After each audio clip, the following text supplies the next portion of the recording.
हमारे ब्रज की दो सखियां यमुना जल भरने गई तो दोनों सत्संग करती थी आपस में। दोनों आपस में कहे, बोले भैया हमने कन्हैया की कथा तो बहुत सुनी लेकिन कन्हैया कभी देखे नहीं है। दूसरी बोली, अरे कन्हैया पता हो कहां रहे? बोले कहां रहे? वो संतन के पास रहे कन्हैया। अच्छा, बोले कहां पे? वो संतन के संग झोली रहे ना, वह झोली में बैठो रहे अंदर कन्हैया। अच्छा, कब मिलेगो हमें, कब दर्शन देगो झोली ते निकल के? तभी एक संत वहां पर आकर के यमुना किनारे बैठे, उन्होंने अपना झोली कमंडल सब उतार के वहां रख दिया और स्वयं यमुना जी में स्नान करने चले गए।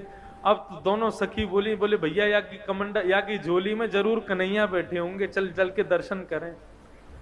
बोले कहीं संत निकल के नहीं आ जाए। बोले अरे जितने में आवे को इतने तो हम देख के वाकू भाग जाएंगे। अब संत की झोली खोली, झोली में खूब सारे ग्रंथ निकले, ग्रंथों को निकाला, आदि आदि सब निकाले। नन्हे से डिब्बे में डिब्बा खोल करके देखा, डिब्बे में से कपड़ा हटाया तो लड्डू गोपाल उसमें विराजमान। अब तो सखियां दोनों आपस में, देख देख गोपाल जी, देखी बेटो कन्हैया। अरे बहन कितना सुंदर है कन्हैया। नन्हे से गोपाल जी हाथ में माखन लेके बैठे, लड्डू गोपाल। बोले सुन सुन, डिब्बा में बैठे, जल्दी बाहर निकाल। अब जैसे ही बाहर निकाले तो दूसरी सखी बोली, देख कन्हैया डिब्बा में बैठे बैठे उनके हाथ पांव कैसे सिकुड़ गए हैं। अब लड्डू गोपाल के तो हाथ पांव ऐसे ही रहते हैं, लेकिन गोपी का भाव कैसा? बोले देख हाथ पांव डिब्बा में बैठने से सिकुड़ गए इनके। चल मेरे पास मक्खन रखो, इन्हें मक्खन से मालिश करके इनके हाथ पामन को सीधो कर दूं। अब तो मक्खन से जैसे ही मालिश करनी शुरू करी, करते करते करते करते लड्डू गोपाल भगवान खड़े हो गए, पैर भी सीधे हो गए, हाथ भी सीधे हो गए, कन्हैया खड़े हो गए। जैसे ही खड़े हुए इतने में संत आए, और संत जैसे ही आए तुरंत कन्हैया को रख करके डिब्बे में भागी वहां से।